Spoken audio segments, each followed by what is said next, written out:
전국 배호협회 회장 김수영이 진행하고 있는 배호의 일생 그 7번째 이야기입니다.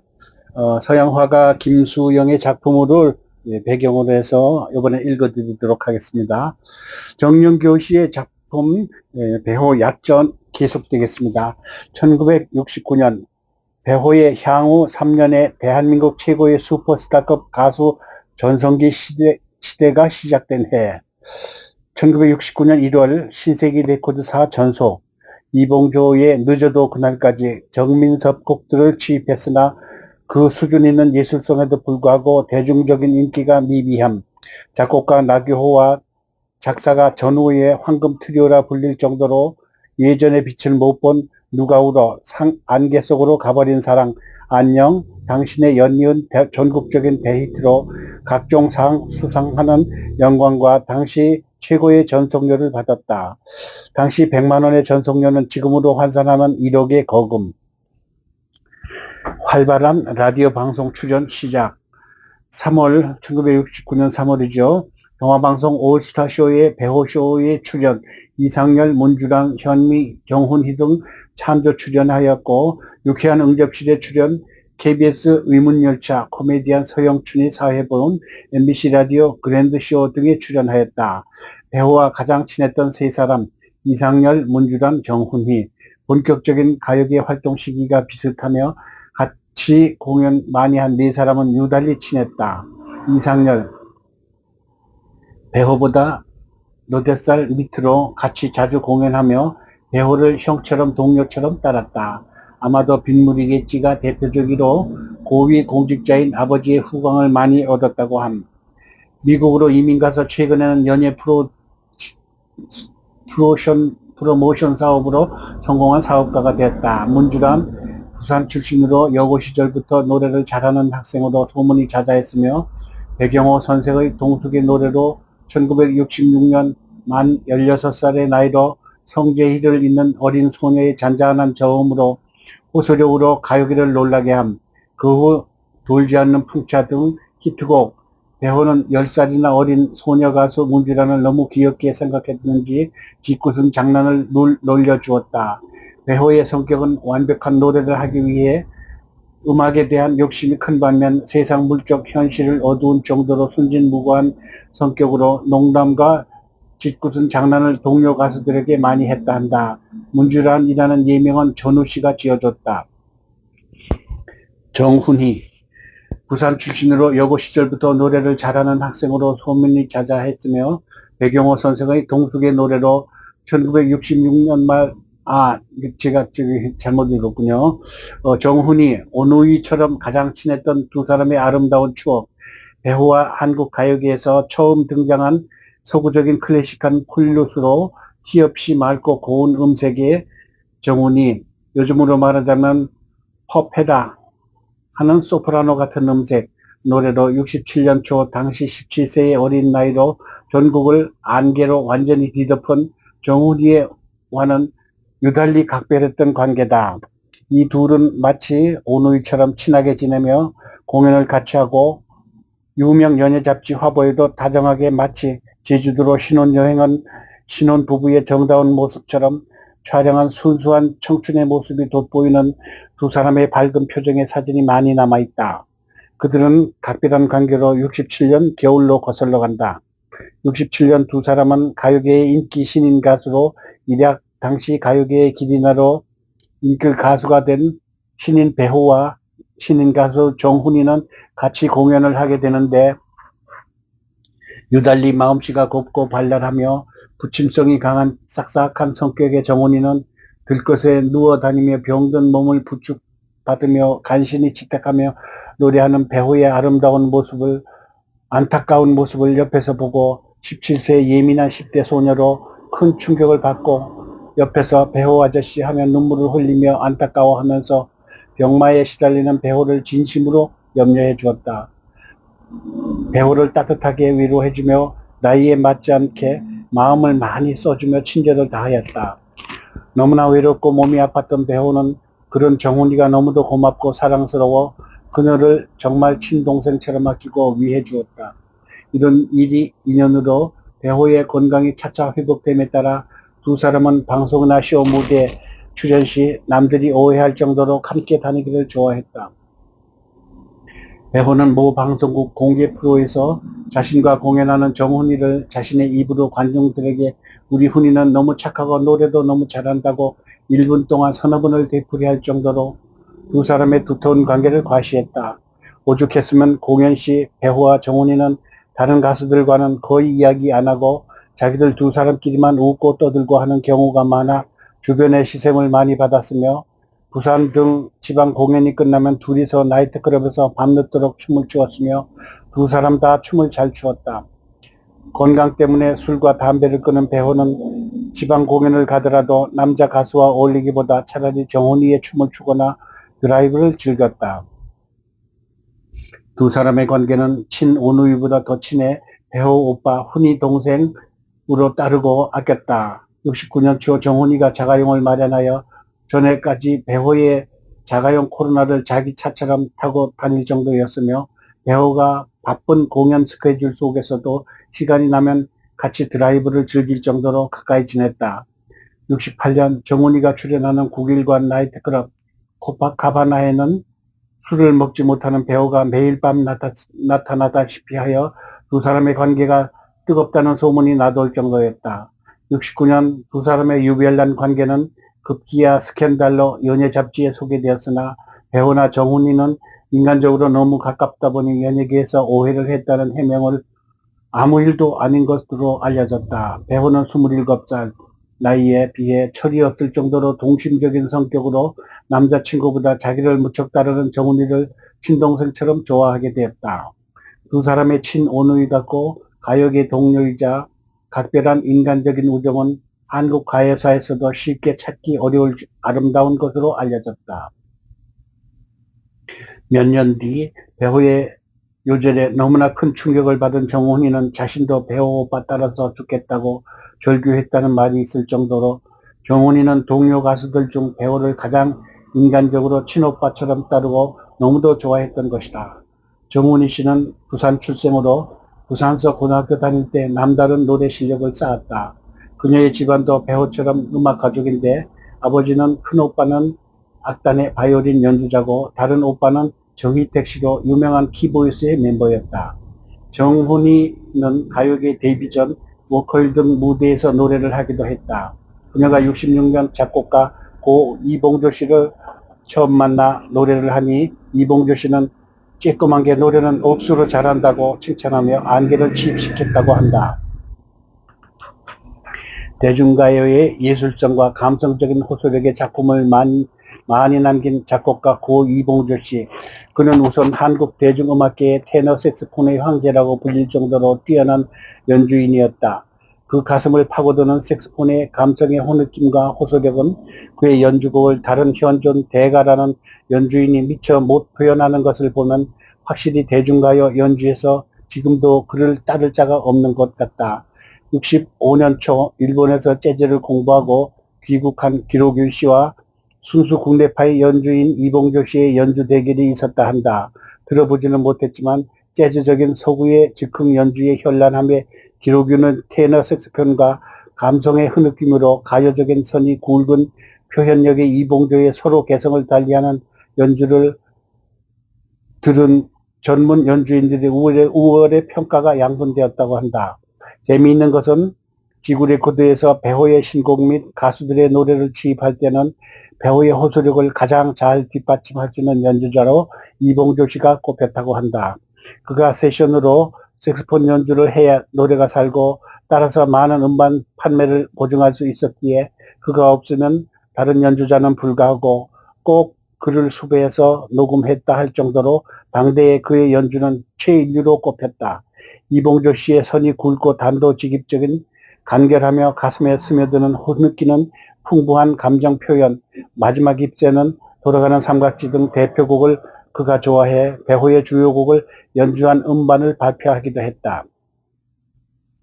특히 그가 연주하는 누가 울어 당신은 지구 레코드의 배우 음반에 실려 있는데 배우는 이봉조 씨가 색소폰 연주하듯 부드럽고 자유자재의 악기처럼 불렸고 이봉조 씨는 배우가 흐느끼며 노래하는 그 감정 그대로 손이 굵고 치고 나가는 듯 남성적이며 애절한 스타일의 악기 연주로서 배호 노래의 고도의 감정 표현력의 진가를 살려냈다는 평을 받고 있다. 이봉조 씨는 1992년 여름 바르셀로나 올림픽 때 황영조 씨가 마라톤 금메달을 따며 전 국민을 흥분의 도가니로 만들었던 그때 채 60이 안 된 무르익은 작곡가이자 연주자인 시점에서 갑자기 타계하였다. 그의 때이른 타계는 한국 대중음악의 중진으로 더욱 큰 공헌을 할 수 있었는데 참으로 애석한 일이다. 작곡가로서 고 이봉조 씨는 그는 최초로 국제가요제에 참가, 고도의 예술성을 설립, 무인도 등 명곡으로 국제적으로 그의 명성을 날렸다. 오래전 KBS 정훈이의 빅쇼에 이봉조 씨의 추모 시간이 있어 생전에 안개를 색소폰으로 연주하는 동영상에 정훈이가 눈물에 젖어 자신을 성공시킨 아버지 같다는 스승을 그리며 안개를 부르는 장면이 큰 감동을 주었다. 그녀의 맑고 고운 클래식한 목소리는 한국 가요사에서 독보적인 음색으로 유명하며 70년대는 밝고 빠른 화사한 음색의 노래와 발랄한 무대 매너로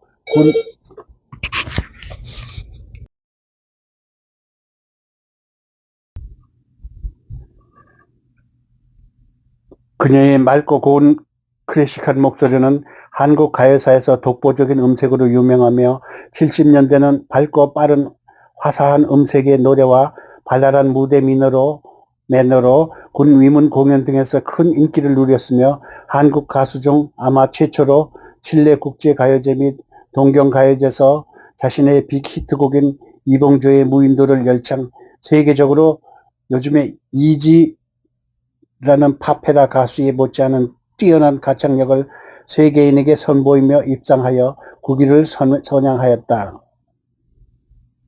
80년대 이후로 매스컴 활동이 뜸하다 90년대 중반 KBS 빅쇼에서 나이가 먹어도 변하지 않는 그의 매력의 목소리로 역시 고 이봉조의 꽃밭에서 및 왕년에 자신의 히트곡을 열창하였다.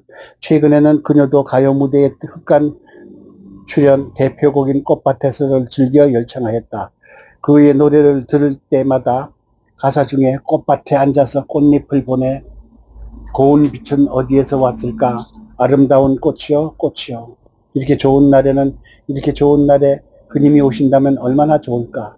라는 가사 내용이 우연의 일치겠지만 배우를 친오빠처럼 따랐던 아름다운 마음씨의 소유자 정훈이 씨가 꽃밭에 앉아 꽃잎을 보며 배우가 살아있으면 얼마나 좋을까 하고 마음속에 생각하며 부르지 않았을까 하는 상상을 해본다.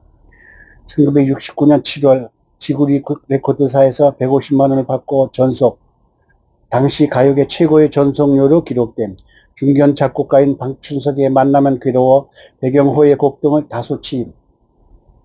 1969년 여름 서울시민회관의 10대 가수쇼에 출연함. 무대에서 문주란이 당시 명사회자 최석일 씨의 회고입니다. 무대에서 문주란이 굵직한 목소리로 배호의 흉내를 내자 그는 내가 한 수 위라는 듯 문주란이 툭 튀어나온 윗입술을 흉내내며 성대 묘사로 잘도 해냈다. 어떻게 신용을 냈느냐 하면 손가락으로 자기 입술을 앞으로 잡아당기고는 문주란의 노래를 불렀던 것이다. 장래는 웃음 바다로 박수 도가니였다. 이때 부른 노래는 아마 동숙의 노래로 추정된다. 배우가 부른 동숙의 노래를 직접 들은 배호 매니아에 의하면 그야말로 일품이었다고 한다. CD 음반에서 들을 수 있는 것과 달리 배호가 무대에서 직접 부른 동숙의 노래는 문주란의 저음을 조용한 감정 표현과 너무나 다른 그 애절하고 숨 넘어가는 듯한 간드러진 매끈한 목소리에 기가 막힌 감정 표현에 청중은 정신을 잃을 정도로 도취되어 열광하였다. 지난 4월부터 거의 한 해 동안을 주름 잡았던 누가우로 안개 속으로 가버린 사람으로 정상 궤도에 돌입한 배호의 인기, 가요계의 최고 전속료인 500만 원이 거론되고 있었다라는 내용의 요약. 1969년 모 잡지 11월 호에서 목매이는 듯한 절규, 병색에 짙은 목소리라고 할 수 있는 애상적인 여운을 가진 채 특히 여성 팬으로서 전국적으로 그의 인기가 높았다. 한국 가요사에서 지금까지의 많은 가수들의 미성의 목소리로 개념을 바꾼 배호의 목소리, 카나리아 꾀꼬리에 간드러지고 매끄러운 음성에 감미로운 것에 비하여 흡사 배호의 목소리는 기존의 미성들이 은쟁반에 은구슬이 구르는 듯 하다면 소쿠리에 모래알을 쓸어 올리는 데 비유하면 어떨까? 미성의 감미로움에 비해 배호의 목소리는 피부를 찌르는 듯 가슴 깊숙이에서부터 터져나오는 비애가 그대로 살 속에 파고드는 것이다. 배호의 창법은 기존의 스타일과는 판이하게 가요계의 새로운 전환을 가져왔다. 예쁘고 아름답게 노래해서 귀를 즐겁게 하기보다 배호는 노래를 부르되 듣는 이로 하여금 귀로 듣게 하는 것보다 그대로 가슴으로 전달하는 방식을 취하는 그런 음색, 그런 창법이었다. 역시 선천성 천부적이라고나 할까? 후의 신인들이 그의 창법을 모방, 속출하고 있지만 배호가 남기는 맛의 여운과는 동떨어져 묘미가 전혀 나지 않는 것 같다. 역시 배호의 음성은 그만이 지닌 개성과 혼연일체가 되어 있다고나 할까? 배호의 철저한 인기관리. 지난해 배호의 인기는 뭐니 뭐니 해도 쇼 스테이지에서나 방송 또는 TV를 통해서 단연톱에 달했다. 누가 울어, 안개 속으로 가버린 사랑 등 배호의 수많은 히트곡의 작사가인 전우 씨는 매니저로 MBC PD이자 역량 있는 작곡가인 나기호 씨와 삼위일체를 이루어 배호의 인기 있는 순풍에 돛단 듯 인기 정상을 달리고 있다. 우선 가요계에 막강한 영향력을 발휘하고 있는 전우 씨는 매니저로 그의 보살피면서 표면적으로 전과는 다른 점이 현저하였다. 우선 가수로서는 그 수명과 직결되는 인기 관리에 철저했고 스테이지 매너에서도 철두철미했다. 인기가 있는 다른 가수들은 쇼 스테이지에서 앵콜을 받는 경우에는 2창이고 3창이고 이르 받아들여 팬들의 청에 응했는데 비해 배호는 가수로서 시민회관 스테이지 데뷔 당시 그토록 관객들의 앵콜 요청이 있어도 자기에게 맡겨진 분량인 2곡만을 부르고는 무대를 물러섰다. 자신의 치밀한 인기관리 계산에 의한 것인지 아니면 그 밖에 달리 준비된 레파토리가 없었던 것인지 알 수 없어도 여하튼 자신의 계산 아닌 계산이 맞아 떨어진 듯 관객들 사이에는 묘한 반응이 일어났다. 배호는 지난해 하반기부터 건강한 모습으로 완전히 생기를 넘쳐 있었다. 그는 지난해 하반기부터 건강과 또 가수로서의 행운을 동시에 누리게 되었다. 각종 트로피가 주저함이 없이 그에게 주어졌다. 1969년 4월 배호의 인기가 정일정의 이름에 따라 전속 문제가 대두되고 가요 사상 최고액인 500만 원, 요즘으로 따지자면 5억 원 천문학적인 거금이죠. 전속금 인상 문제가 야기되어 성사 여부와는 별도로 가요계에 큰 관심사가 된 것이 틀림없다. 배호는 아시아 레코드사에서 금년 초 신세기 레코드사로 전속을 옮겼고 100만 원 이상 전속료를 받은 것으로 알려졌다. 그러나 신세기에서 그의 활약은 전에 비해 부진함을 면치 못했다. 정민석 작곡, 상처의 그림자, 이병조 편곡 또 하나의 이별을 발표했으나 대중들의 반응이 전같이 대단한 것이 아니었다.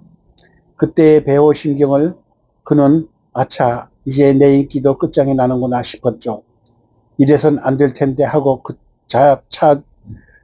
자신은 무척이나 고심하고 또 더 노래 공부에 전력하여 힘써였다고 합니다.